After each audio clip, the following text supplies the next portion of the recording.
Hello my dear friends, आप सभी का एग्रो विद रवि में हार्दिक स्वागत है।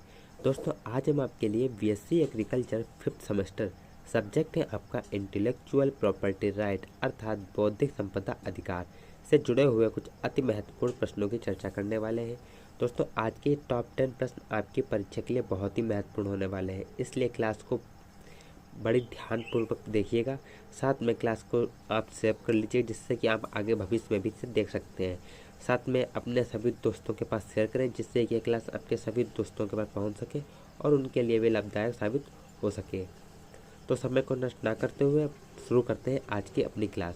तो दोस्तों, आज का जो पहला प्रश्न है वो यह है कि जैव विविधता संरक्षण अधिनियम 2002 का वर्णन कीजिए। दोस्तों, इस प्रकार का जो प्रश्न है यह आपके परीक्षा की दृष्टि से बहुत ही महत्वपूर्ण होने वाला है, क्योंकि इसमें पूछा गया है कि जैव विविधता संरक्षण अर्थात जैव विविधता संरक्षण के लिए जो अधिनियम 2002 पारित किया गया था उसका वर्णन करना है। तो दोस्तों, यह जो प्रश्न है आपकी परीक्षा के लिए बहुत ही महत्वपूर्ण होने वाला है, क्योंकि यह प्रश्न आपकी परीक्षा में कई बार पूछा जा चुका है। तो शुरू करते हैं, इसके उत्तर की ओर बढ़ते हैं कि इसका उत्तर क्या होने वाला है। तो आपको बता दें कि जैव विविधता अधिनियम 2002 भारत विश्व में जैव विविधता के स्तर पर 12वें स्थान पर आता है। तो भारत के किस स्थान पर आता है? तो भारत 12वें स्थान पर आता है। अकेले भारत में लगभग 45,000 पेड़ व पौधे उपस्थित हैं और जबकि 81,000 जानवरों की प्रजातियां पाई जाती है, जो विश्व की लगभग 71% वनस्पतियां तथा 8.5% जानवरों की प्रजातियों में से एक होती है। जैव विविधता संरक्षण हेतु केंद्र सरकार ने 2000 में एक राष्ट्रीय जैव विविधता संरक्षण क्रियान्वयन योजना की प्रारंभ की थी, जिसमें गैर सरकारी संगठनों, वैज्ञानिकों, पर्यावरणविदों तथा आम जनता को भी शामिल किया गया था। इस प्रक्रिया में सरकार ने जैव विविधता संरक्षण कानून 2002 पास किया, जो इस दिशा में एक महत्वपूर्ण कदम था, क्योंकि सरकार ने जब जैव विविधता संरक्षण अधिनियम 2002 इसलिए पारित किया जिससे कि जो भी व्यक्ति है या हम सभी इसकी संरक्षण या इसका दुरुपयोग ना करें, जबकि इसका संरक्षण किया जाए, क्योंकि यह बहुत उपयोगी होते हैं। वर्ष 2002 में पारित इस कानून का उद्देश्य, जबकि यह जो अधिनियम था दोस्तों यह वर्ष 2002 में पारित हुआ था। इस वर्ष कानून का उद्देश्य यह था कि जैविक विविधता की रक्षा की व्यवस्था की जाए, उसके विभिन्न अंशों का टिकाऊ उपयोग किया जाए तथा जीव विज्ञान संसाधन ज्ञान के उपयोग का लाभ सभी में बराबर विभाजित किया जाए। अधिनियम में राष्ट्रीय स्तर पर जैव विविधता प्राधिकरण बनाने का भी प्रावधान दिया गया है। इसमें राज्य स्तरों पर राज्य जैव विविधता बोर्ड स्थापित करने तथा स्थानीय स्तरों पर जैव विविधता प्रबंधन समितियों की स्थापना करने का प्रावधान है, ताकि इस कानून के प्रावधानों को ठीक प्रकार से लागू किया जा सके। बात करते हैं कि जैव विविधता कानून 2002 केंद्रीय सरकार को निम्न दायित्व भी सौंपता है, जिसमें उन परियोजनाओं का पर्यावरणीय प्रभाव जांचना जिनसे जैव विविधता को हानि पहुंचाने की आशंका हो, जैव तकनीकी से उत्पन्न प्रजातियों के जैव विविधता तथा मानव स्वास्थ्य पर पड़ने वाले नकारात्मक प्रभावों के लिए नियंत्रण तथा उपाय सुनिश्चित करना। उसके बाद है स्थानीय लोगों को जैव विविधता संरक्षण की परंपरागत विधियों की रक्षा करना। उसके बाद जैव विविधता अधिनियम 2002 जैव विविधता संरक्षण सुनिश्चित करने तथा दिशा में एक महत्वपूर्ण कदम है। उसके लिए यह सरकार के साथ साथ आम लोगों को भी भागीदारिता में सुनिश्चित करता है या शामिल करता है। यह सरकार को नीतिगत, संस्थागत तथा वित्तीय अधिकार प्रदान करता है। साथ ही सरकार को जैव विविधता की परंपरागत तकनीकों का सम्मान तथा उनका संरक्षण करने का भी दायित्व भी सौंपता है।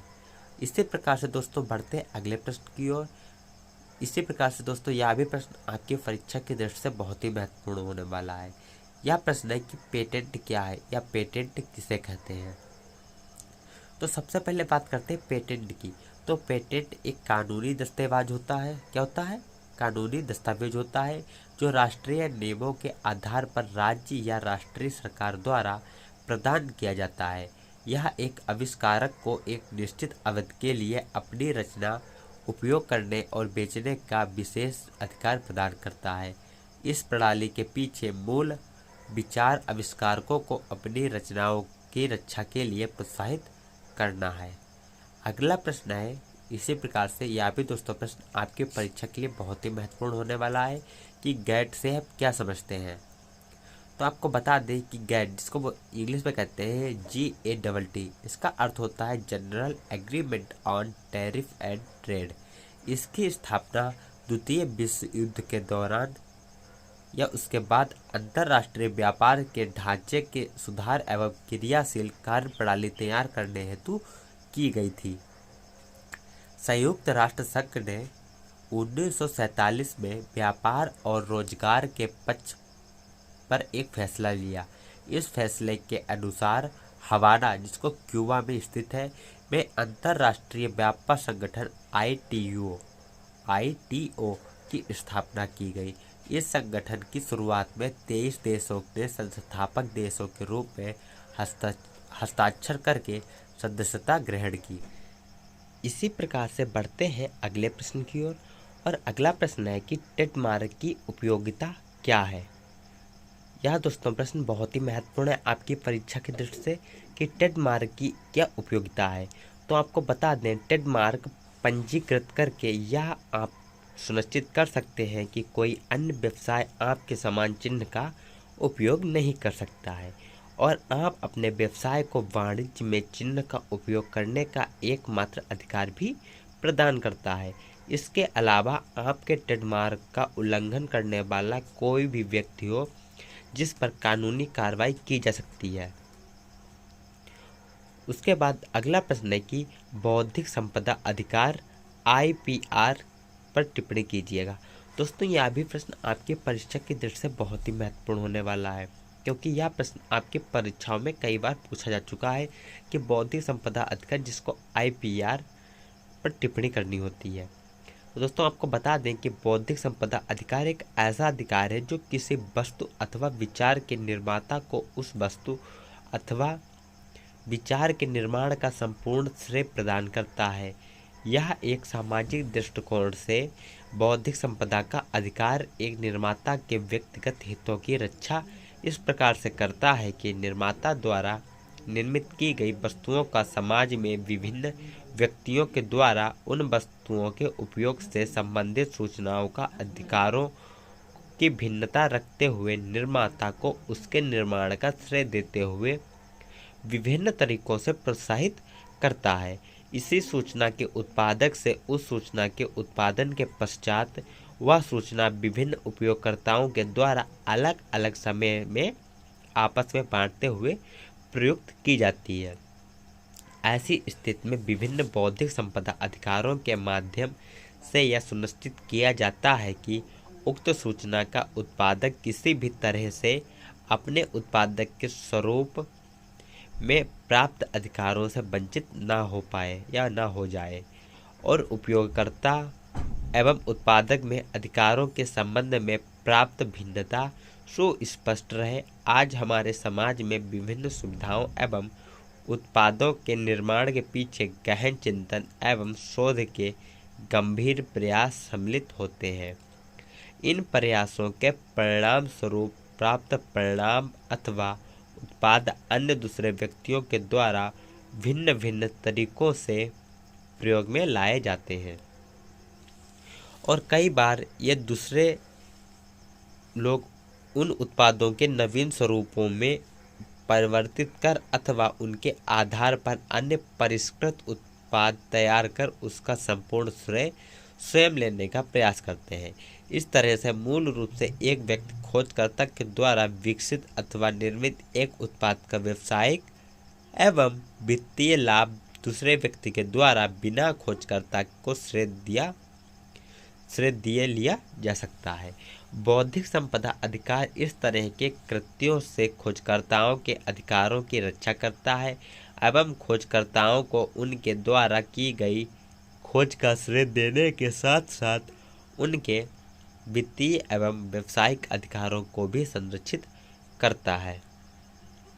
बौद्धिक संपदा की अधिकार के अंतर्गत आने वाले मुख्य तत्व प्रतिलिपियां अधिकार या कॉपीराइट एवं इसी तरह से अन्य अधिकार जैसे ट्रेडमार्क, भौगोलिक संकेत, औद्योगिक डिजाइन, पेटेंट्स आदि पंजीकृत या किए जा सकते हैं। किसी एक व्यक्ति अथवा व्यक्तियों के मस्तिष्क अर्थात मानसिक प्रयासों से की सृजनात्मक खोज के आधार पर उसे अथवा उन्हें प्रदान किया गया अधिकार ही बौद्धिक संपदा अधिकार कहलाता है। बौद्धिक संपदा के अंतर्गत मस्तिष्क के विभिन्न सृजनात्मक प्रयासों के मध्य से की गई खोज, साहित्य तथा कलात्मक कार्यों एवं व्यवसाय में प्रयुक्त किए गए नाम, चित्र एवं डिजाइन आदि आते हैं। इसी प्रकार से अगला प्रश्न है कि भारत में बौद्धिक संपदा के अधिकारों के इतिहास को संक्षिप्त रूप से संदर्भित कीजिएगा। यह प्रश्न यह कह रहा है कि भारत में बौद्धिक संपदा के अधिकारों का इतिहास बताइए। तो आपको बता दें कि भारत में बौद्धिक संपदा के अधिकारों का पहला मामला वर्ष 1856 ईस्वी में प्रकाश में तब आया जब जॉर्ज अल्फ्रेड के पेनिंग ने अपना पेटेंट हेतु प्रार्थना पत्र प्रस्तुत किया। बाद में उन्हें प्रदान किया गया पेटेंट भारत के बौद्धिक संपदा के अधिकार के अंतर्गत प्रदत्त प्रथम पेटेंट के रूप में जाना जाने लगा। बौद्धिक संपदा के अधिकार के अंतर्गत आने वाले प्रतिलिपियां अधिकार, जिसको कॉपीराइट भी कहते हैं, का इतिहास भारत में सर्वाधिक पुराना है। यह अधिकार ईस्ट इंडिया कंपनी के शासन के दौर सन 1847 में लागू किया गया। उस समय के प्रावधानों के अंतर्गत एक पुस्तक उसके लेखक के संपूर्ण जीवन काल एवं उनकी मृत्यु के 7 वर्षों तक कॉपीराइट एक्ट के अंतर्गत नियंत्रित होती थी। वर्ष 1914 में भारतीय संसद ने नया कॉपीराइट एक्ट पास किया, जो कि मुख्य रूप से यूनाइटेड किंगडम के सन 1911 के कॉपीराइट एक्ट के लगभग अनुरूप था। इसके पश्चात भारतीय स्वतंत्र भारत में सन 1958 में नया कॉपीराइट एक्ट लागू किया गया। पेटेंट के दृष्टिकोण से भारत में सन 1856 में अधिनियम पास हुआ, जो कि 1883 में संशोधित किया गया। तत्पश्चात सन 1911 में भारतीय पेटेंट एवं डिजाइन एक्ट ने इसका स्थान दिया। यह अधिनियम वर्ष 1920 से 1930 व वर्ष 1945 में पुनः संशोधित किया गया। स्वतंत्रता के पश्चात भारत सरकार ने वर्ष 1949 में लाहौर हाई कोर्ट के सेवानिवृत्त न्यायाधीश डॉक्टर बख्शी टेकचंद्र की अध्यक्षता में पेटेंट अधिनियम की समीक्षा हेतु एक समिति बनाई, जिसके पश्चात वर्ष 1950 में इस अधिनियम में परिवर्तन किए गए। बाद में समय समय पर आवश्यकता के अनुरूप इसमें बदलाव किए गए। भारत में ट्रेडमार्क वर्ष 1940 के पूर्व तक कोई भी औपचारिक कानून नहीं था। इसी प्रकार से अगला प्रश्न है कि बौद्धिक संपदा के अधिकारों की श्रेणियों का वर्णन कीजिए। तो इसका सही उत्तर है कि सामान्य तौर पर बौद्धिक संपदा के अधिकारों के अंतर्गत औद्योगिक संपदा एवं प्रतिलिपि अधिकार अर्थात कॉपीराइट आते हैं, किंतु इसके अतिरिक्त भी कई ऐसे अधिकार हैं जिन्हें सैद्धांतिक तौर पर इसमें सम्मिलित किया गया है। बौद्धिक संपदा के अधिकारों में निम्नलिखित बिंदुओं से संबंधित अधिकारों में सहमत किया जाता है, जैसे कि साहित्यिक, कलात्मक एवं वैज्ञानिक कार्य, एक कलाकार का प्रदर्शन, मनुष्य के विभिन्न प्रयास क्षेत्रों में किए गए आविष्कार, वैज्ञानिक खोज, औद्योगिक डिजाइन, ट्रेडमार्क या व्यापार चिन्ह एवं सेवा चिन्ह इत्यादि। उसके बाद है बौद्धिक संपदा के अधिकार से संबंधित विभिन्न बिंदुओं के आधार पर बौद्धिक संपदा के अधिकारों को निम्नलिखित श्रेणियों में भी बांटा जा सकता है। उसके बाद जो पहला है वो है कि बौद्धिक संपदा का अधिकार जो किसी आविष्कार एवं सृजनात्मक गतिविधियों के आधार पर प्रदान किया जाता है।